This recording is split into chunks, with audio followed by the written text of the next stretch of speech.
alihi washabihi yang saya hormati Ketua Popjawas Kabupaten Blitar Bapak Sairi. Alhamdulillah saya ditakdirkan bisa berkunjung ke rumah beliau barusan sekelumit dan bisa menikmati keindahan alam yang ada di rumahnya serta kopi dari buatan istrinya. Sudah melihat koi, Pak?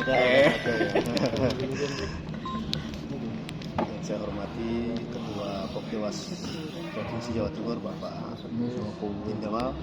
Saya sering manggilnya Mas Hindamal yang selalu memberikan teladan buat saya ya, untuk bagaimana strategi mempererat hubungan silaturahim di sesama kita. Dan juga Bapak pengacara dan teman-teman semua. Saya sangat bersyukur di sela-sela kunjungan saya mendapat undangan untuk menghadiri Silatnas Popjawas Madrasah. Saya bisa diantarkan sampai bertemu dengan bapak-bapak, ibu sekalian di pengawas Kabupaten Blitar, bahkan di tempat yang sangat buat saya ini sangat megah sekali ya. Ini dulu kalau saya ingat beberapa kali saya ikut di pentas PAI sebagai panitera juri seni, dalam hal ini seni kaligrafi. Di situ pernah saya dapat juara satunya selalu dari termasuk diantaranya ada di Blitar. Itu begitu saya coba tanya kenapa, karena ternyata rupanya pemenang kaligrafi itu di kabupatennya sudah terbiasa ada program ukir-ukir, nah, termasuk ukir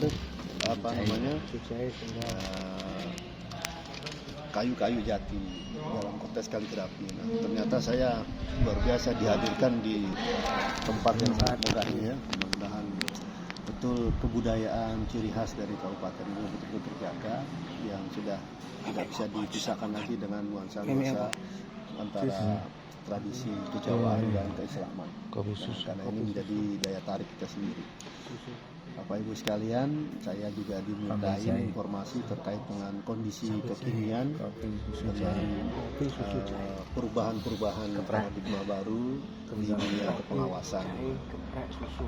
Memang sebetulnya beredar itu isu bahwa pengawas PA itu tidak lama lagi akan bubar gitu ya. Nah, sebetulnya isu itu sudah tanda petik saya tepis ya, karena memang secara langsung saya mendampingi bagaimana Ibu Kasubdit yang baru itu betul-betul ingin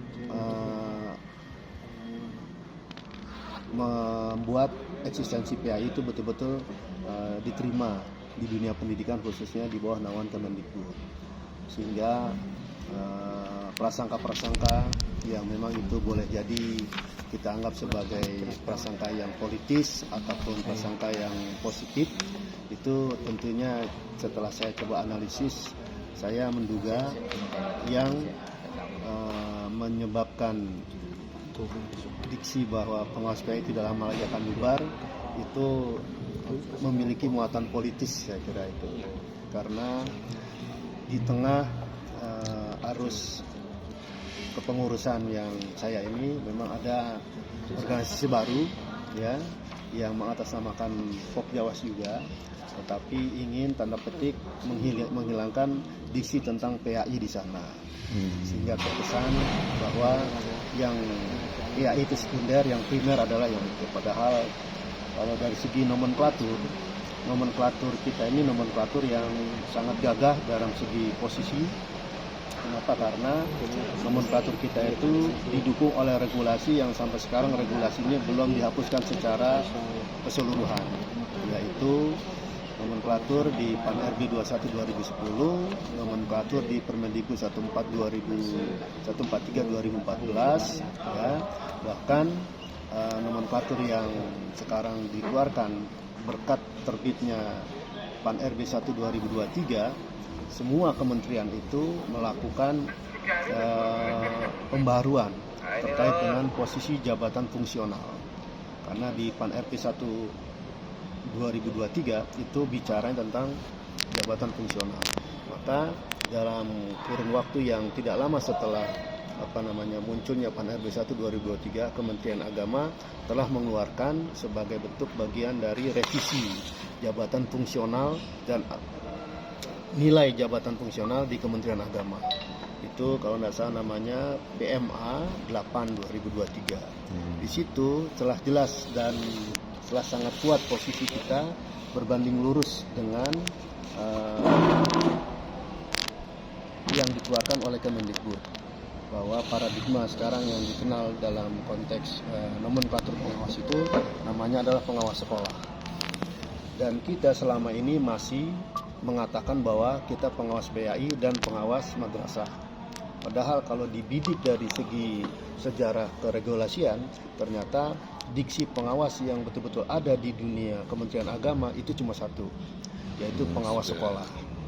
Nah, saya baca coba itu PMA yang terbaru itu merupakan revisi dari PMA sebelumnya tentang jabatan nomenklatur jabatan fungsional termasuk di dalamnya pengawas. Itu ternyata tidak pernah menemukan diksi tentang madrasah. Jadi sebetulnya tanda petik kalau boleh kita bilang introspeksi, kita salah kaprah sudah memisahkan diri kita, sementara di regulasi utamanya tidak ada pemisahan itu sebetulnya. Jadi pemisahan penyebab utamanya adalah PMA 2 2012. Kenapa? Karena PMA 2 2012 pengawas madrasah rujukannya adalah Permenpan RB 21 2010. Sementara jabatan fungsional di Kementerian Agama termasuk di ranah pengawas itu yang orang bilang ada namanya pengawas madrasah, saya tidak menemukan itu. Berarti kan kesimpulannya kalau kita bidik regulasi tertinggi di Kemendikbud sudah ketemu namanya pengawas sekolah, di PMA Kementerian Agama yang tahun 2023 efek dari revisi PAN RB 1 2023 itu pengawas sudah pengawas sekolah. Maka itu wajar ketika teman-teman yang belum begitu komprehensif memahaminya boleh dapat semacam stigma bahwa pengawas PAI akan bubar, boleh jadi itu ada isi politiknya di situ menurut saya. Nah, karenanya sekarang SK-SK yang dikeluarkan oleh Kementerian Agama itu juga sepertinya ini otokritik juga buat Kementerian Agama. Dia sudah berani mengeluarkan namanya itu jabatan fungsional di Kementerian Agama, tetapi SK-SK yang dikeluarkan oleh Kementerian Agama kok seperti tidak konsisten. Misalnya saya punya data teman-teman yang beberapa waktu lalu di tingkat provinsi kami minta share jabatan terakhirnya. Waktu itu saya pendataannya karena ingin mencari tahu siapa yang masih masuk dalam kategori pengawas muda, karena ada yang sedang kita dampingin teman kita pengawas muda dikenakan pensiun secara tiba-tiba dan harus menggantikan sejumlah uang, karena kalau jabatan muda itu pengawas muda itu dia harus pensiun 58, berbeda dengan guru. Kemudian yang jadi permasalahan, dia pada saat usianya PP 11 2017 diberlakukan tahun 2017, yang bersangkutan dikasih SK oleh kepala kantor sampai berakhir di menjelang tahun 2022, akhir 2022 dipanggil paksa untuk berhenti, dan ternyata terjadi tarik menarik, akhirnya sampai sekarang diwajibkan untuk mengembalikan uang sejumlah kurang lebih hampir 100 juta. Itu kita dampingin terus sampai sekarang, sudah punya surat-surat sakti, dalam arti kalau ada kesalahan ini terjadi pada pihak lembaga, maka orang yang bersangkutan tidak bisa dibebankan, tetapi yang sampai sekarang masih ganti. Nah, pada saat saya melihat itu, ternyata Kementerian Agama saya melihat tidak konsisten mengeluarkan yang namanya SK. Bunyinya macam-macam. Pengawas sekolah pendidikan, pengawas sekolah bidang PAI, macam-macam. Pengawas sekolah madya. Oh, saya aja 3 orang nggak sama loh mas. Nah, itu saya Pak Agus, ini tidak foto. Dari situ berdampak juga kepada tafsiran-tafsiran baru di setiap provinsi. Ada yang di daerah Aceh itu tidak berani memberikan SMK sertifikasi karena yang bersangkutan sudah namanya bukan pengawas PAI, dia sudah pengawas sekolah. Ini pasalnya begitu saya dalami lagi ternyata macamnya beda lagi. Karena saya nggak mau terlalu jauh ke sana supaya fokus gitu. Nah, ternyata kita sebetulnya sudah diuntungkan ada kesamaan istilah bahwa pengawas kita itu sama dengan Kementerian Pendidikan, yaitu pengawas sekolah. Nah karena itu insya Allah dalam posisi pengawas sekolah kita akan mendapatkan keuntungan. Yang pertama bagi induk kepegawaian Kementerian Agama, maka kita akan tetap paten. Ketika nanti terjadi proses merger kembali PMA 2 itu tidak direvisi, maka pengawas sekolah tetap ada. Cuma tugasnya menjadi seperti yang dahulu, jadi bisa 2 kaki itu. Nah, terakhir saya lihat juga di madrasah ternyata bunyinya adalah pengawas sekolah pada madrasah. Bayangin coba. Padahal madrasah ki ya sekolah. Madrasah sekolah. Terus itu. Aku kudu piye? Double counting.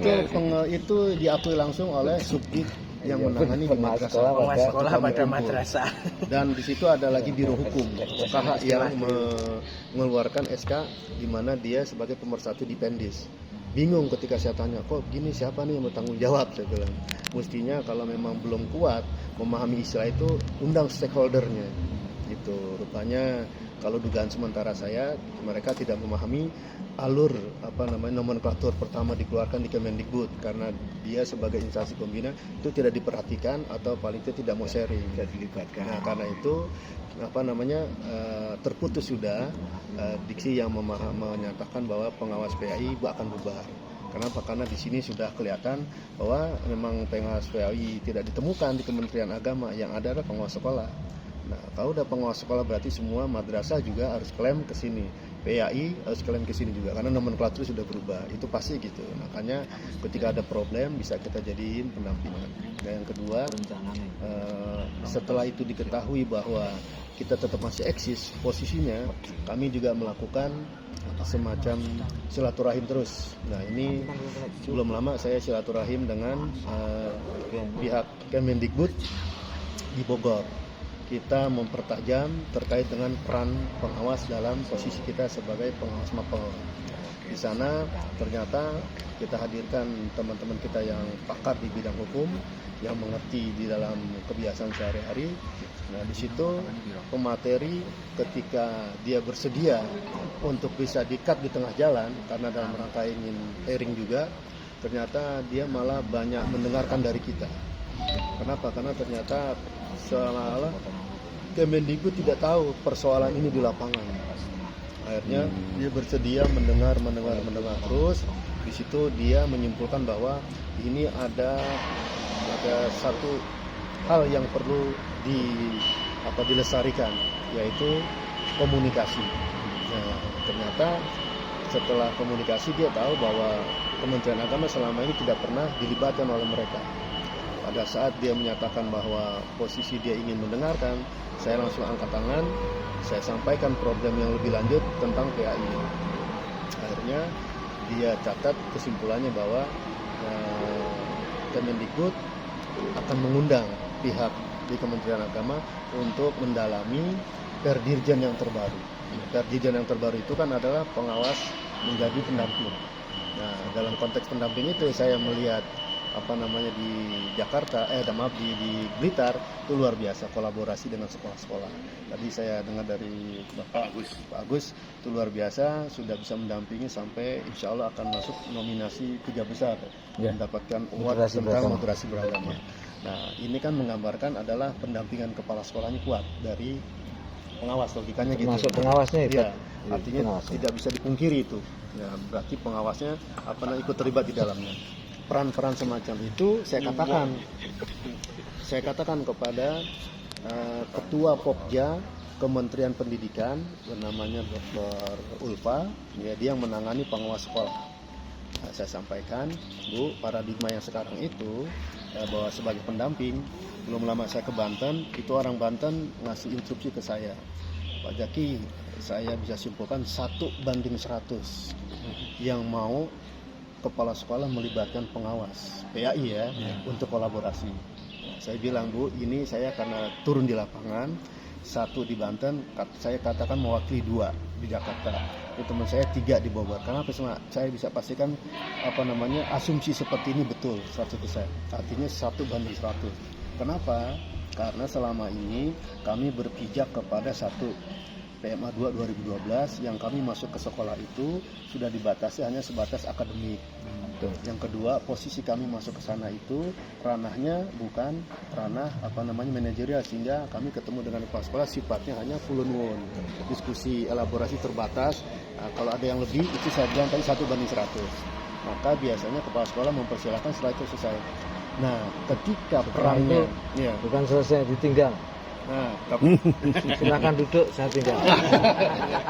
nah, apalagi sekarang polanya sudah diketahui, alurnya itu adalah basisnya itu paradigma yang sekarang itu pendampingan adalah ada 4 siklus. 4 siklus itu dimulai dari rapot pendidikan. Rapot pendidikan yang punya aksesnya itu bukan pengawas PAI, tapi pengawas dinas dan tapi kepala sekolah dan guru. Kami boro-boro kami bisa mendapat akses ke pengawas sekolah, ke kepala sekolah. Kami saja masih ada yang belum bisa aktif SIM PKB kami. Tahu lagi deh mereka persoalan itu. Maka dari situ kemarin dia komunikasi sama saya, dia akan mengundang kita untuk hearing lebih jauh lagi supaya nanti Perdirjen yang terbaru yang pendampingan itu peran PAI akan bisa dimasukkan. Sehingga dengan demikian informasi yang saya sampaikan di sini meskipun jumlahnya terbatas itu bisa memberikan semacam modal keyakinan bahwa posisi tawar pendidikan agama Islam dalam posisi kita insya Allah kita aman ya, terkait dari isu-isu yang sampai sekarang seperti itu.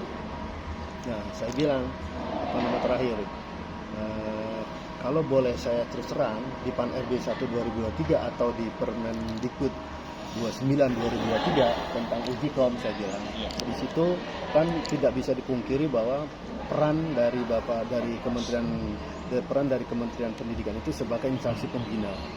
Dan dalam hal itu katakanlah saya anggap bahasa sederhananya gagah sekali Kemendikbud. Maka sekarang uji kom itu basisnya ke sana semua. Kementerian Agama juga nggak berani cara eksekusi. Dia mesti ikut koordinasi supaya cawas-cawas ini jangan sampai salah jalur. Kenapa? Karena berimpas pada saat dia mau pensiun. Gitu. Nah, itu sebenarnya. Tapi yang menarik saya bilang di situ ada kepentingan dan kewajiban dari instansi pembina. Apa? Instansi pembina saya baca di dalam salah satu pasalnya itu dia wajib melakukan koordinasi dengan stakeholdernya. Jadi bahasanya di sini bukan Kementerian Agama yang tanda petik minta, tetapi kewajiban Kemendikbud untuk mensinergikan kepada kami.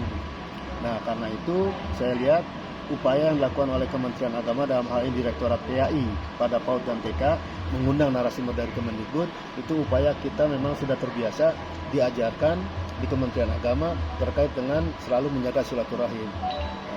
Karena ada tuh saya bilang itu dalilnya itu siapa orang yang ingin diperpanjangkan umur dan rezekinya, maka jalan yang wajib tempuh adalah perpanjang silaturahim. Jadi paling tidak geleng-gelengnya ibu dapat informasi dari kami itu yang paling besar pahalanya lah dari Kementerian Agama. Kenapa? Karena kami yang mendorong mengundang terus gitu. Dan paling dekat dengan malaikat soalnya. Iya. Karena dia catat-catat gitu. Nah, akhirnya insya Allah dalam waktu dekat mereka akan mencoba dengar dari Kementerian Agama untuk bisa memahami posisi PAI dalam konteks Perdirjen yang terbaru, pola pendampingannya supaya bisa mendengar teman-teman di sekolah itu bisa masuk lewat mana pengawas itu. Nah, saya kira ini sebagai informasi yang menurut saya penting meskipun saya sering sampaikan di beberapa tempat karena memang ini yang update-nya gitu kira-kira gitu. Meskipun saya menyampaikan ini di jumlah yang terbatas, pasti di jumlah yang besar nanti update informasi ini yang akan saya sampaikan terus. Kenapa? Karena saya sampai sekarang masih melihat ada tanda petik oknum yang ingin mensegregasi posisi pengawas PAI atau posisi pengawas agama. Kalau madrasah sudah kebal dalam arti dia diisukan akan dibubar, dia udah kebal. Kenapa? Karena dia punya manajerial secara prakteknya, dia punya lembaga dan dia punya Kementerian Agama secara umum, secara khusus. Kalau posisi kita ada posisi kita, tapi kan kita kerjanya itu nyambi, seolah-olah begitu kan, sehingga kita ditakut-takuti oleh diksi perubahan itu. Padahal Kemendikbud sudah jelas tidak ada yang memberhentikan status peran daripada pengawas. Yang ada adalah perubahan gaya daripada kepengawasannya itu, yang basisnya ke guru, sekarang basisnya harus ke kepala sekolah dalam siklus pendampingan. Mudah-mudahan teman-teman semua yang ada di sini bisa memperbaharui gaya-gaya kepengawasan yang akan datang untuk bisa mendampingi sesuai dengan lahirnya Perdirjen Kemendikbud, yaitu pendampingan kepala sekolah. Ini yang saya bisa sampaikan. Terima kasih atas segala keterbatasan saya, dan juga saya apresiasi upaya-upaya yang sangat dadakan tapi berharga ini dari Ketua Pak Agus Eri. Ya. Saya tutup dengan ucapan wabillahi taufiq wal hidayah. Wassalamualaikum warahmatullahi wabarakatuh. Waalaikumsalam.